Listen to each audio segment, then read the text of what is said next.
All right, eighth grade. This is the lesson that goes along with 9.6. Hopefully you've already done this homework assignment. I assigned it last week, and you could have worked on it on Accelerated Math Day if you were all caught up.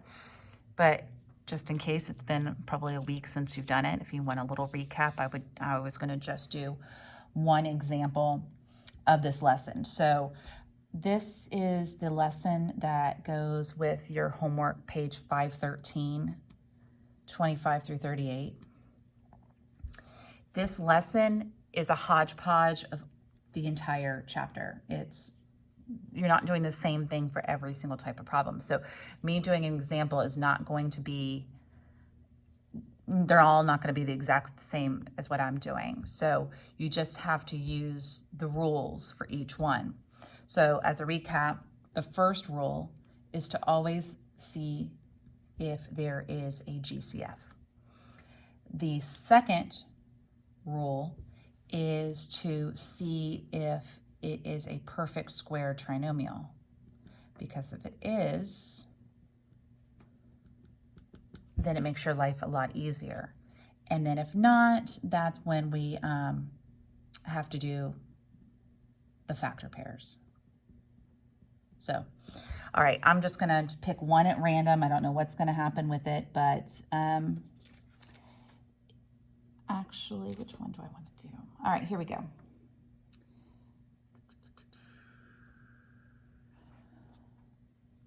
I need glasses.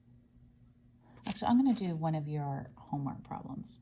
I'm going to do number 29. 9 t to the third plus 66 t to the second minus 48 t. All right, so the first step, like I said, is to see if there's a GCF. That means if a number or a variable. So looking here, I can see that 3 can go into all of them, and they all have a t. So that's going to be my GCF, 3t.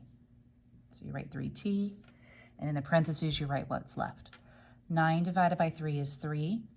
T to the third, take away 1t, I have t squared, plus 66 divided by 3 is 22.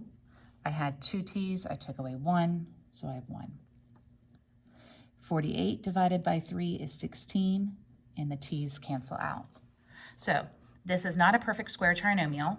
Remember, a perfect square trinomial has to have, the first term has to be a perfect square, the last term has to be a perfect square, it has to be a plus sign, and there's that little trick that we talked about.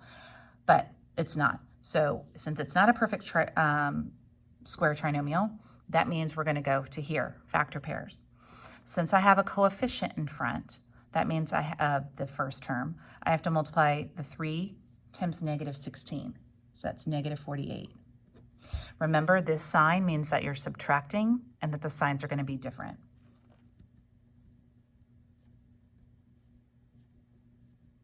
Now, I could obviously stop when I see it, but I'm just went ahead and wrote all of them.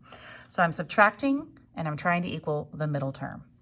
So 2 and 24 subtract to equal 22. The signs have to be different, and I'm trying to equal positive 22. So that would be a plus 24 and a minus 2. So then we're going to ignore the GCF on the outside for right now. We'll go back to it later. We still have to include it, but not for right now. So you rewrite the first term, 3t squared. You write these two in the middle. It doesn't matter which one you write first. So, and then I brought down that minus 16. So I brought down the 3, brought down the minus 16, and those two factor pairs go in the middle. Now that we have 4, this is when we split them up. The GCF of this, t, is the only thing that will go into both of them. So you write t, and then you write what's left. And then here, 24 and 16, positive 8. So that would be 3t minus 2.